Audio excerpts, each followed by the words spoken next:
إن الحمد لله نحمده ونستعينه ونستغفره ونؤمن به ونتوكل عليه ونعوذ بالله من شرور أنفسنا ومن سيئات أعمالنا من يهده الله فلا مضل له ومن يضلله فلا هادي له ونشهد أن لا إله إلا الله وحده لا شريك له ونشهد أن سيدنا ومولانا محمدا عبده ورسوله أما بعد. قال الله تبارك وتعالى في القرآن المجيد والفرقان الحميد بعد أعوذ بالله من الشيطان الرجيم بسم الله الرحمن الرحيم لقد جاءكم رسول من أنفسكم عزيز عليه ما عنتم حريص عليكم بالمؤمنين رؤوف رحيم فإن تولوا فقل حسبي الله لا إله إلا هو عليه توكلت وهو رب العرش العظيم صدق الله مولانا العظيم. My dear respected elders and brothers in Islam, Allah subhanahu wa ta'ala with His benevolence and mercy has made us humans ashraful makhluqat, the best of all creation.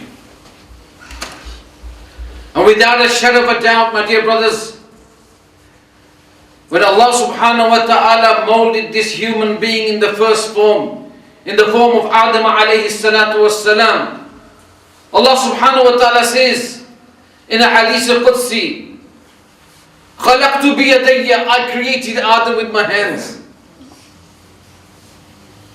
Allah subhanahu wa ta'ala, He who regulates the affairs in the heavens and earth, يُدَبِّرُ الْأَمْرَ مِنَ السَّمَاءِ إِلَى الْأَرْضِ.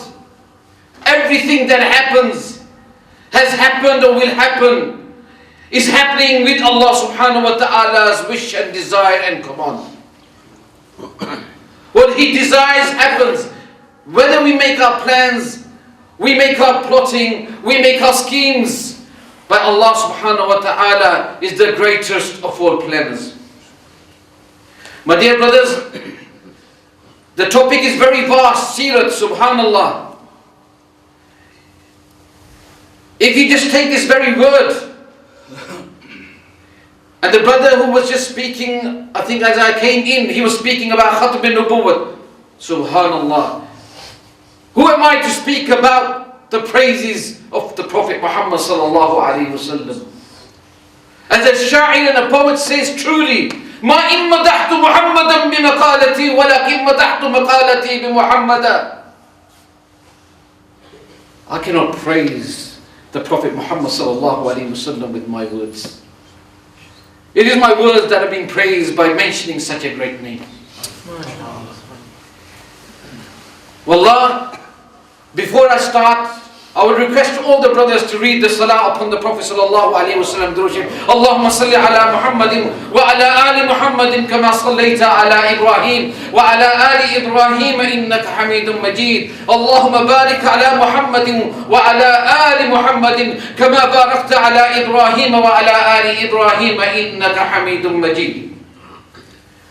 My dear brothers, the verse that I recited before yourselves, I would just like to bring in a brief history of those verses.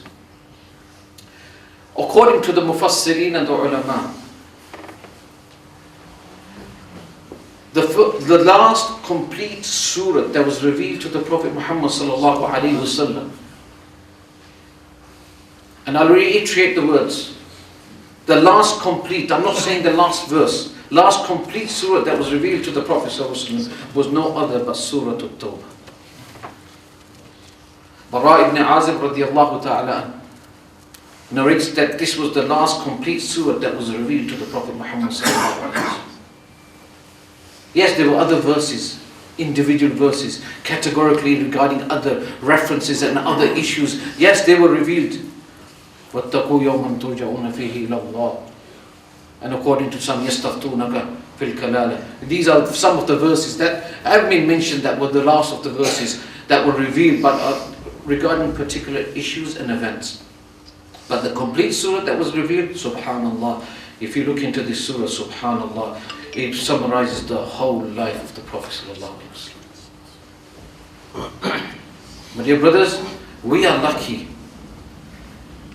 Great ulama and mufassirin have written on extensively in the seerah of the Prophet sallallahu alaihi wasallam.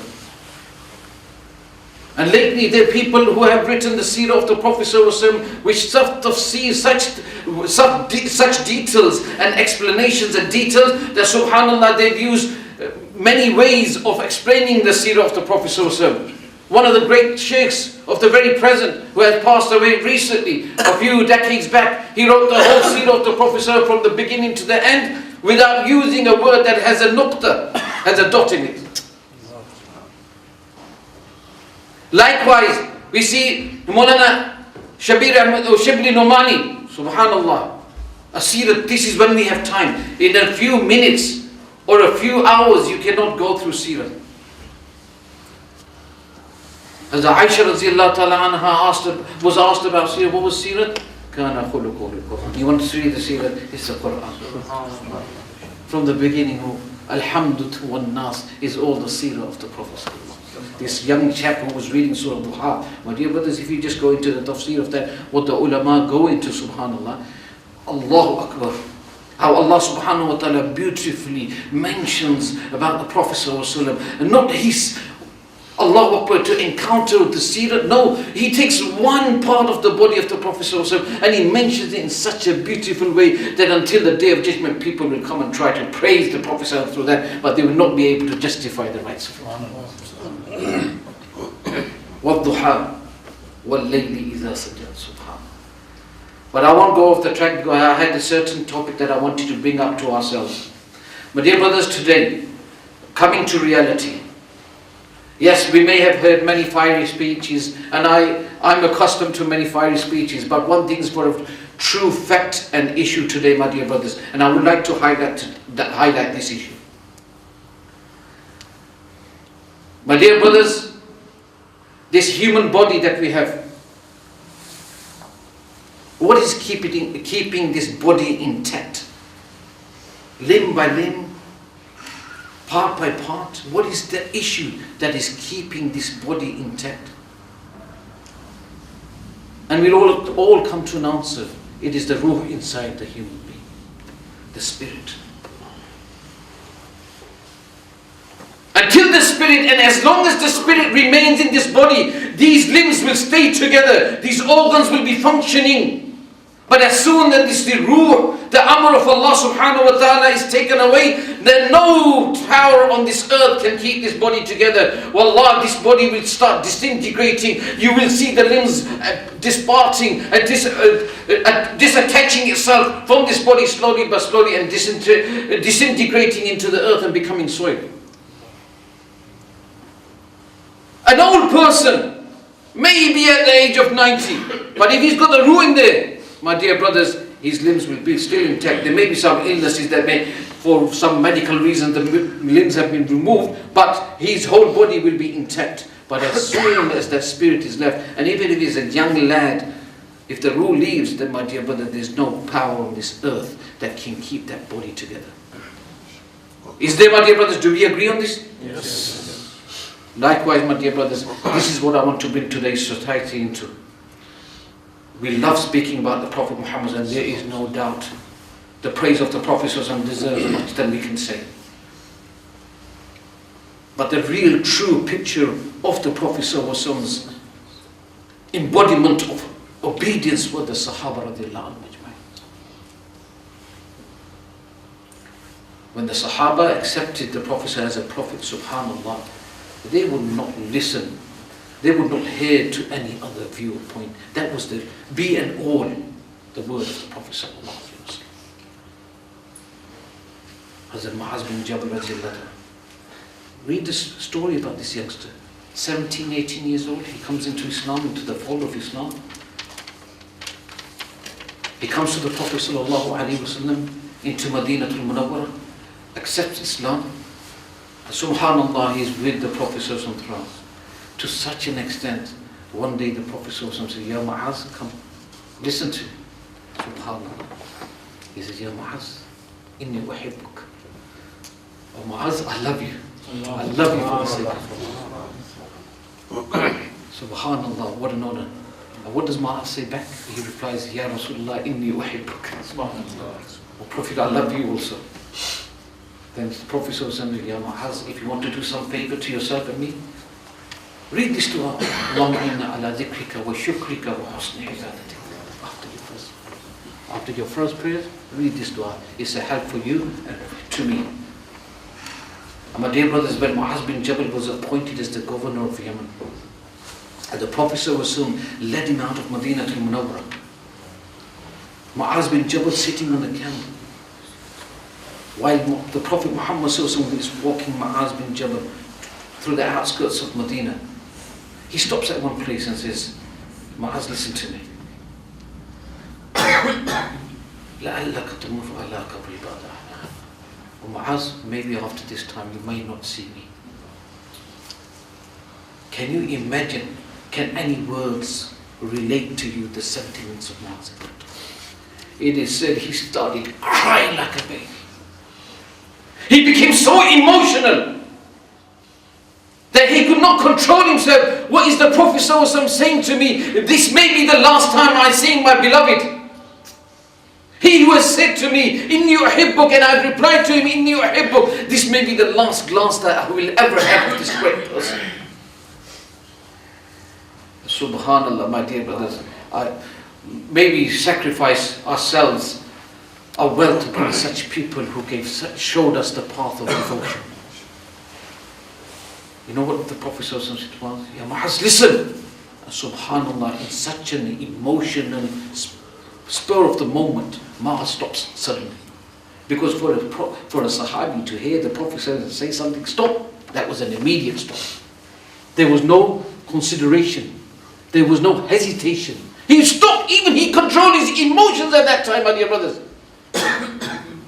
And at that time, the Prophet said, Ya Mu'adh, listen to me. You're going off to a new area, to a new country, to new people. Bashiru wa la tunaffiru, yassiru wa la tu'assiru. Ya Mu'adh, keep it simple to people. Yeah, don't put them into difficulties. And give them glad tidings. Don't speak about Jahannam and Jahannam all the time, but give them some glad tidings of Jannah. My dear brothers, likewise, it is said a few companions were sitting amongst themselves. And they were in some long discussion. And all at once, one Sahabi stood up and he ran out. So the Sahaba were sitting there, were a little bit petrified, worried, what's happened? We were having this very healthy conversation, and all at once this brother, he stands and goes. And after a few moments they find he's right next to the Prophet, sitting next to him. I said, what happened to you? He said, a thought had shocked me while I was sitting with you people. He said, what kind of thought came to you at that time? He said, I was just thinking that today we are so blessed to be with the Prophet ﷺ. And whenever we desire, we go to him. What would happen if the Prophet ﷺ was not amongst us? He ran to the Prophet, he said to him, oh Prophet, Ya Nabi Allah, what will happen to us when you're not here? And the Prophet ﷺ said, do you want to know? وَمَنْ يُطِعِ اللَّهَ وَالرَّسُولَ فَأُولَٰئِكَ مَعَ الَّذِينَ أَنْعَمَ اللَّهُ عَلَيْهِمْ مِنَ النَّبِيِّينَ وَالصِّدِّيقِينَ. You want to know what happened? On the day of judgment, you will be with those who you resemble. You will be with those who you love. Al-mar'u ma'a man ahabba. You will be with those people who you love.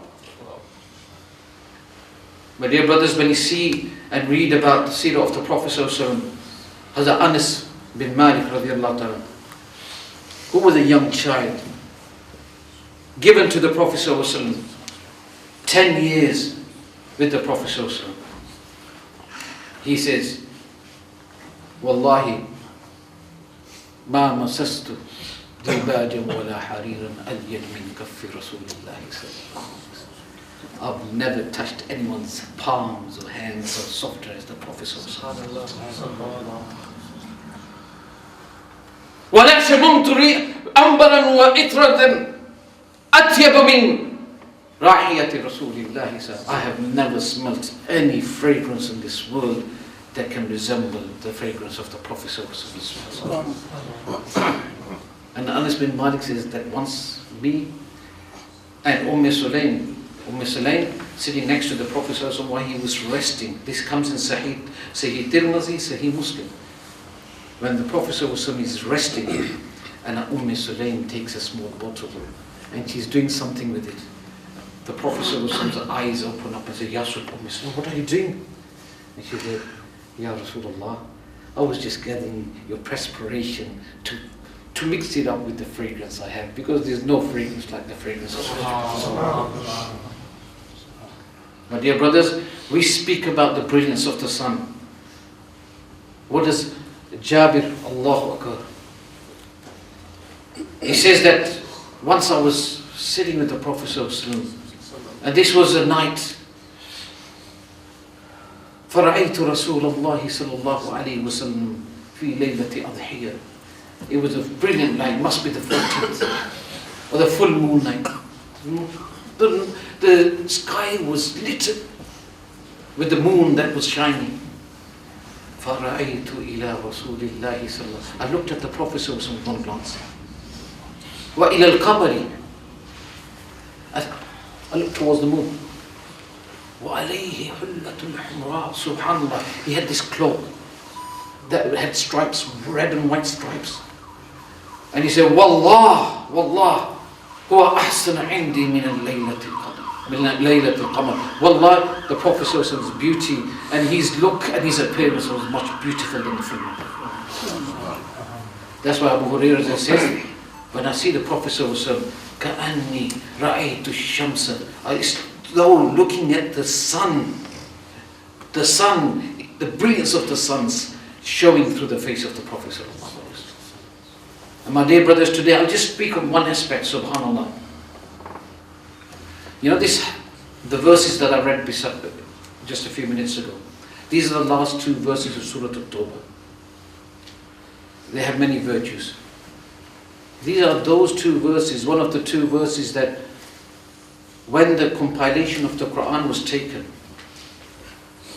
and Abu Bakr Siddiq radiyallahu ta'ala, after long hesitation, after relucting, he understood that now there is no way but to compile this Quran in the form of a book or in the form of some compilation. So he had Zayd bin Sabit radiyallahu ta'ala on one side, and he had Umar radiyallahu ta'ala sitting at the door of the masjid. They fixed the criteria. The criteria was every person who brings in a verse, he has to bring two witnesses. Which type of witnesses? The two witnesses who heard or saw the Prophet command the Sahaba to write those verses down. Those verses were taken in and put into the compilation. Or those verses that the Prophet read in the last year of his life, anyone who heard any verses from there, they were asked to come forward and have two witnesses, and those verses were put into the compilation. And my dear brother, subhanallah, many a times we see this Quran is not only the book of Allah, this is Kalamullah. These are the words of Allah subhanahu wa ta'ala. They have a lot of power. And the power, subhanallah, you want to see the power of Kalamullah, you see it in the life of the Prophet Muhammad sallallahu alaihi wasallam. So what happens is when these two verses are brought forward, Hazrat Huzaymah bin Sabit radiyallahu ta'ala says, I have heard these two verses by the Prophet sallallahu alaihi wasallam. لَقَدْ جَاءَكُمْ رَسُولٌ مِّنْ أَنفُسِكُمْ. Indeed has come upon you a messenger مِّنْ أَنفُسِكُمْ, from amongst you. I'm not saying from among you. Amongst and among, there's a lot of difference in there. I'll explain that later. مِّنْ أَنفُسِكُمْ عَزِيزٌ عَلَيْهِ مَا عَنِتُّمْ. It causes him grief, discomfort when he sees you going through hardships. Harisun alaykum. Subhanallah, 5 qualities Allah subhanahu wa ta'ala. Harisun alaykum. He's concerned about, he's anxious regarding your success in this dunya and hereafter. That's why the Prophet said, Ana sayyidu walad Adam wa la fakhr. I am the leader of all humanity, but I don't boast about it. I don't show any pride. لواء الحمد بيدي يوم القيامة ولا فخر. On the day of judgment, the flag of hamd, praises, will be in my hand. And guess what? آدم ومن سواه تحت لواء يومئذ ولا فخر. On that day, even Adam and anyone else will be under my flag of praises. But I do not boast of it. وَأَنَا أَوَّلُ مَنْ يَقْرَأُ بَابًا. I will be the first one to knock on the door of Jannah. وَأَنَا أَوَّلُ مَنْ يَدْخُلُ. And I will be the first one to enter paradise. وَأَنَا أَوَّلُ شَافِعٍ وَمُشَفِعٍ. I will be the first one to intercede, and I will be the first one whose intercession will be accepted. May Allah subhanahu wa ta'ala make us amongst those people whose intercession will be accepted in that day. My dear brothers, all prophets had made their dua, and the Prophet ﷺ said, خَبَأْتُ دَعْوَتِي. I had kept one dua. Subhanallah. I've hidden one dua. These are the words. خَبَأْتُ دَعْوَتِي مَسْأَلَتِي لِأُمَّتِي يَوْمَ الْقِيَامَةِ. And in another word, شَفَاعَتِي لِأُمَّتِي يَوْمَ الْقِيَامَةِ. Hidden for my ummah is something on that day I will open up. On that day, Allahu Akbar, the Prophet ﷺ will intercede on behalf of his ummah. And may Allah subhanahu wa ta'ala raise us among those ummah that the Prophet will intercede. Because there is a hadith where the Prophet ﷺ said, people will be coming to me. And before I mention that hadith, Hazrat Aisha radiallahu ta'ala anha said, "Oh Prophet of Allah, how will we recognize you?" He said, "Don't worry about recognizing me. I will recognize you wherever you are. And you will find me either on the Hawd al-Kawthar, or you will find me on the Pul Sirat. Don't worry, before entering Jannah you will meet me." Subhanallah. And he has said, subhanallah, unbelievably, subhanAllah. This is prophecies that the Prophet has given, my dear brothers. And this is what I would like to reiterate one thing. A few months back, 5-6 months back, and Sheikh Mumtaz al-Haq also came down to Luton. And we had a discussion with some Ahmadis. And his Qadianis, yes? And the discussion went for 2 to 3 hours. In that discussion, I asked all of us sitting, and this was not broadcasted, it was between a meeting of us. Maulana Zubair was there, Mufti Sahib was there also, witnessing this incident. My dear brothers, Wallah, I'm sitting on this member. If someone even dares speak or say a word against the Prophet Muhammad, I will be the first to give my life. Is this right or wrong? These guys, the Qadianis, sat for 2.5 hours, 3 hours listening against the Prophet, and they didn't twitch. What does that show you? What does that show you? We spoke from every angle about this very person, that he's done this, he said this, he's blasphemed, he's a prolific liar, and so on, so. And they were just there content, sitting and waiting to answer or bring another question. Does that show you where are their emotions? Wallah, the love of the Prophet ﷺ, we may be just those people who have it in grains, not like the Sahaba radiallahu anhum ajma'een. But the Prophet sallallahu alayhi wasallam has said, Allahu Akbar, after praying in Jannatul Baqi, he said to one of the companions, Tuba, glad tidings for those who will believe in me and have not seen me. And they are my ikhwan, they are my brothers. Just to see a glimpse of me, they would be ready to give everything in the path of Allah and give up everything they own. May Allah make us amongst those people. And likewise, my dear brothers, this verse, when it was revealed, Allah subhanahu wa ta'ala mentions, what is this Prophet? Harisun alaykum bil mu'minina ra'ufur rahim. He is merciful. He is an embodiment of kindness to all the believers. It pained him when he saw his companions, when he saw his ummah going through struggle. You know the miswak, subhanallah, the Prophet said, if it was not the hardship of my ummah, la amartum bis-siwak li kulli salah. I would have ordered them to do siwak for every salah. If it wasn't hard for them, why did the Prophet go back and forward to decrease the 50 salah to 5? The Prophet ﷺ, he says in a hadith, and he mentions this anxiety he has for this ummah. He said, مَثَلِي وَمَثَلُكُمْ كَمَثَلِ رَجُلٍ اسْتَوْقَدَ نَارًا. Me and my example and your example is like a person who goes into an open field where there is nothing. And then later at night he feels the cold and he wants to warm himself. He lights a fire. As soon as he lights the fire, فَجَعَلَ الْفَرَاشِ, you see these insects, moths start jumping into the fire. The Prophet ﷺ says, أَنَا آخِذٌ بِحُجْتِكُمْ عَنِنَّا وَأَنْتُمْ تَفَلَّتُونَ مِنْ يَدِي. Well, I'm trying to get hold of you from your waist to save you from that fire, but you were jumping and you were slipping through my hands. My dear brothers, this is what the Prophet Muhammad ﷺ brought for us. He was a mercy.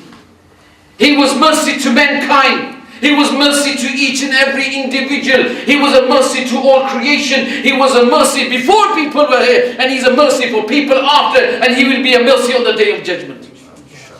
Long hadith in Sahih Bukhari, when everyone will be sweating, even the Anbiya alayhi salatu wasalam, want this day of accounting to start, they will be looking for someone. Who is the one who's going to save the neck? On that day will be the Prophet Muhammad sallallahu alayhi wasallam. Ana sayyidu waldi Adam. This is what he's referring to. I am the leader of all humanity. In this verse that the Prophet sallallahu alayhi wasallam, where Allah says, He is min anfusikum, He's from amongst you. قُلْ إِنَّمَا أَنَا بَشَرٌ مِثْلُكُمْ. The Prophet ﷺ is just like a human being like us. But there's a difference, a small point of difference. يُوحَى إِلَيْهِ. The revelation comes down to him. Revelation doesn't come to anyone else. It's only who Allah chooses. Allah يَسْتَفِي مِنَ الْمَلَائِكَةِ رُسُلًا. Allah chooses from the angels. Not all angels bring down this revelation. There's appointed angels, and likewise, it's not every human being who can become a prophet. It is who Allah chooses. So those people who try to claim prophethood, Allah subhanahu wa ta'ala discloses them in this dunya. The Prophet ﷺ, there will be the Dajjal that will come, who will claim to be prophets. How can they compare to the Prophet Muhammad sallallahu alaihi wasallam? You see the life of the Prophet ﷺ himself from the very beginning as he went through the hardships one after another in Makkah al-Mukarramah. When he was persecuted, he was forced to leave his home city. He came to Medina al-Munawwarah, and over there, don't think he had a piece of cake. Year after year, the Battle of Badr, the Battle of Uhud, the Battle of Khandaq, the Battle of Ahzab, it was continuation until he passed away. There was no relief for him. But there was one thing in this very verse, لَقَدْ جَاءَكُمْ رَسُولٌ مِّنْ أَنفُسِكُمْ, which I would like to indicate to us. As I mentioned, Bara ibn Azib said this is one of the last complete surahs that were revealed. My dear brothers, can you imagine the state of the Sahaba if they were to be told that this Prophet will not be amongst you after a month or so? Hazrat Umar bin Khattab, he lost his conscience. He said, who dares say the Prophet has passed away? I'll put him into two pieces. I'll have his head severed from his shoulders. Umar bin Khattab. If the Sahaba were to know that the Prophet is going to leave us, what would their state be? Allah subhanahu wa ta'ala gave a console. He gave them a comfort through these verses that whenever you want to see the Prophet ﷺ, he may not be with you physically, but you can read about him. لَقَدْ جَاءَكُمْ رَسُولٌ مِّنْ أَنفُسِكُمْ عَزِيزٌ عَلَيْهِ مَا عَنِتُّمْ حَرِيصٌ عَلَيْكُمْ بِالْمُؤْمِنِينَ رَءُوفٌ رَحِيمٌ. You want to see the Prophet? Read these verses, they will explain to you who the Prophet is. My dear brothers, as I was mentioning, Huzaymah bin Sabit was the only person who relates these two verses. And then what happens is that he's asked for two witnesses. There's no two witnesses. He's the only one.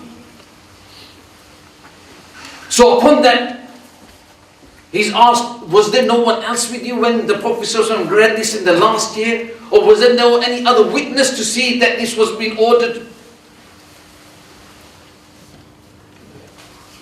I have to just write up this small point, yes. I wasn't given the time, sorry, I wasn't sure about that. So, at that time, Huzaymah bin Sabit radiallahu ta'ala, was said that this is the very person that his shahada is equivalent to 2 shahada. And how did this happen? A small story.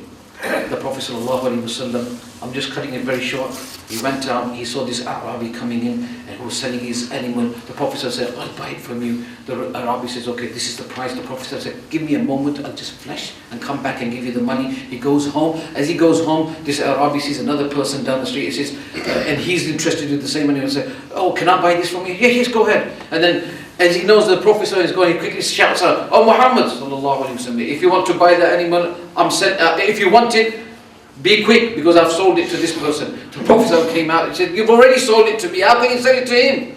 He said, no, I didn't. Have you got any witness to this? And the Prophet Muhammad said, I don't have any witness. Hazrat Huzaymah was standing, Ya Rasulullah, I am a witness.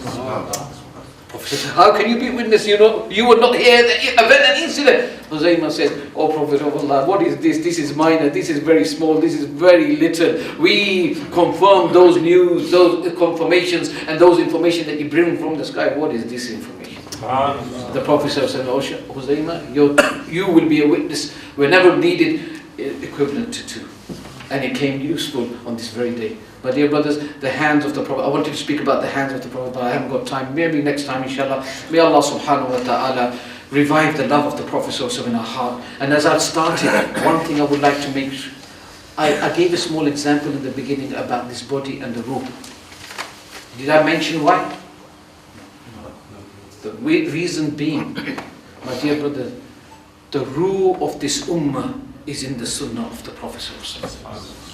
As soon as this sunnah is taken out from the body of this ummah, that's why you will see these fights, you will see the quarrels, you will see arguments, you will see disaffection, you will see people mistrusting one another, going at one another's throats. This is because the sunnah, the ruh has been taken out of them. May Allah subhanahu wa ta'ala put the ruh back into us and give us the love of the Prophet.